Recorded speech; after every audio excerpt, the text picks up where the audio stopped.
अगर आप credit card use करते हैं और क्रेडिट कार्ड का बिल भरना चाह रहे हैं, तो आप बिल्कुल मैं आपको बताऊंगा कि आप फ़ोनपे या पेटीएम या गूगल पे के माध्यम से आप कैसे भर सकते हैं।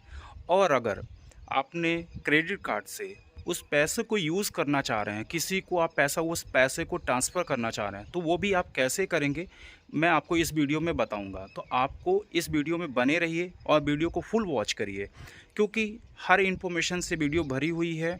अगर आप स्किप करते हैं तो आप बिल्कुल जानकारी नहीं हो पाएगी, और भी बिना कोई भी चार्ज लिए। ठीक है, तो मैं चलता हूँ, आपको वीडियो पहले दिखाता हूँ कैसे आपको स्टेप बाय स्टेप करना है। और अगर आप मेरे चैनल में नए हैं तो चैनल को सब्सक्राइब करिए, बेल आइकन को प्रेस करिए और ज़्यादा से ज़्यादा लोगों को शेयर करिए। तो चलिए चालू करते हैं, नो बकवास, सीधे काम की बात। तो हमें चलना है सबसे पहले, अगर आपने फ़ोन पे इंस्टॉल नहीं किए हैं तो आप गूगल प्ले स्टोर से इंस्टॉल कर लीजिए। अगर आप इंस्टॉल किए हैं तो कोई बात ही नहीं है। तो चलते हैं सबसे पहले हम फ़ोनपे में। फ़ोनपे जैसे करेंगे तो फर्स्ट आइकन हमें ऐसा दिखेगा जैसे हमारे मोबाइल पे दिख रहा है। तो सबसे पहले आप मोबाइल नंबर के माध्यम से आप किसी को पैसा भी ट्रांसफ़र कर सकते हैं, और आप यूपीआई आईडी के माध्यम से कर सकते हैं, और अकाउंट के माध्यम से। और यहाँ पास दिख रहा है चेक बैलेंस, आप बैलेंस किसी भी अकाउंट का आप चेक कर सकते हैं। ठीक है, तो हम बात कर रहे हैं कि आपको बिल पेमेंट या क्रेडिट कार्ड से आप पेमेंट कैसे करना है। तो अगर आपको बिल पेमेंट करना है तो क्रेडिट कार्ड यहाँ पास ऑप्शन दिख रहा है, ये आइकन में रेड सेक्शन में आपको दिख रहा है।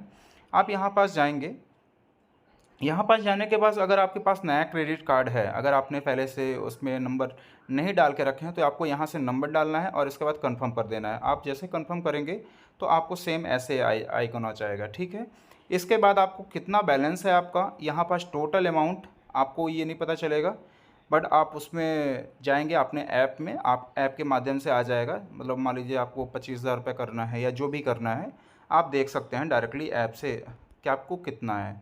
और बिल पेमेंट करने के लिए मैं एक और वीडियो बनाऊंगा, उसमें सबसे अच्छा है कि आपका चार्जेस बहुत कम लगते हैं, उसमें कैशबैक भी मिलता है।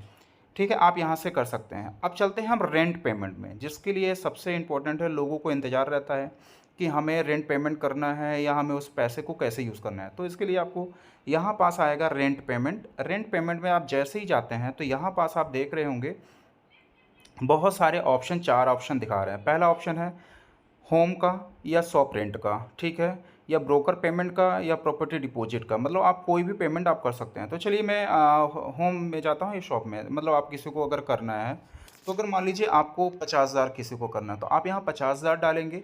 अब ये प्रोप्राइटर नाम, मतलब आप जिसको पेमेंट कर रहे हैं तो उसका नाम क्या है, 3 लेटर से ऊपर होना चाहिए, 3 लेटर से नीचे नहीं होना चाहिए। तो मैं यहाँ पास अपना ही नाम डाल देता हूँ।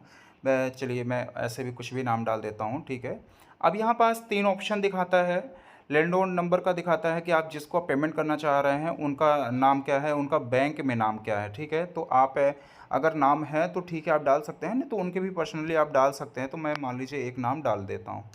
अब यहाँ पास 3 ऑप्शन दिखाता है। पहला ऑप्शन क्या है, आप उनका नंबर जो यूपीआई में रजिस्टर्ड हो, जैसे आप बैंक में रजिस्टर्ड हो, आप वो नंबर डाल सकते हैं। फिर इसके बाद आप बैंक अकाउंट पे, जो बैंक का अगर अकाउंट में है आपका अकाउंट नंबर, आप ऐड कर सकते हैं।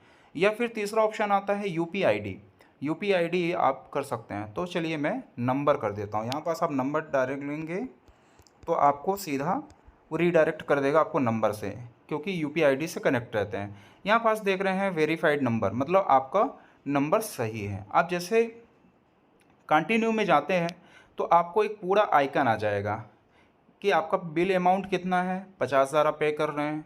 आपको प्रोसेसिंग चार्ज कितनी लग रही है, 1000 लग रही है। आप कौन से बैंक से कर रहे हैं, आपको ये शो हो जाएगा कि टोटल आपको 51,000 रुपये कटेगा।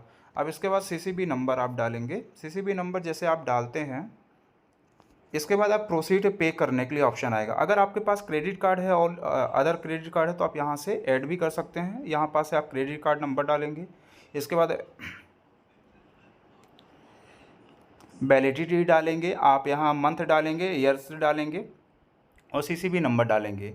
तो मैं पहले से ही ऐड करके रखा हूँ, तो इसको प्रोसीड में करता हूँ। जैसे ही आप प्रोसीड करते हैं तो ये प्रोसीड हो जाता है यहाँ पास से, और ये एक जाएगा जिस बैंक का आपका क्रेडिट कार्ड होगा वो आप फ़ोन पे उसको मैसेज करेगा, और वहाँ से एक मैसेज आपके पास आएगा। अब जैसे मान लीजिए हमारा एक्सिस बैंक का है ऑलरेडी, तो हमारे पास यहाँ पास से डायरेक्टली सबमिट हो जाएगा कि आपको सबमिट नहीं करना पड़ेगा। अगर अदर का है तो आपके पास एक मैसेज आएगा, यहाँ पास डायरेक्टली आपके पास ये फ़ोन पे पेमेंट कर देगा। तो यहाँ पास हमारा पेमेंट किसी कारणवश नहीं हो पाया है सर्वर इशू के कारण। तो यहाँ पास से आप इस तरीके से आप कर सकते हैं अगर आपके पास भी क्रेडिट कार्ड है। तो ये पेमेंट डायरेक्टली उनके अकाउंट पे जाएगा जिस पार्टी के अकाउंट पे आपने किया है, जिनका नंबर डाला है, ये नंबर से अकाउंट नंबर से आया और आपका यूपीआई आईडी के माध्यम से उनके डायरेक्टली अकाउंट में चला जाएगा। कभी कभी 1 घंटे 2 घंटे भी लग जाते हैं, पर परेशान होने की वाली बात नहीं है, ये डायरेक्टली उनके अकाउंट में चला जाता है। मैंने आपको दोनों स्टेप में बताया कि आपको पेमेंट कैसे करनी है और कैसे आप पेमेंट कर सकते हैं। तो आपको आई होप मेरी वीडियो काफ़ी आपको अच्छी लगी होगी। अगर आपकी अच्छी लगी तो ज़्यादा से ज़्यादा आप शेयर करिए और एक लाइक करिए, और अगर आप मेरे चैनल पे नए हैं चैनल को सब्सक्राइब करिए और बेल आइकन को प्रेस करिए। तो फिर चलते हैं नए वीडियो के साथ, फिर मिलते हैं, तब तक के लिए नमस्कार।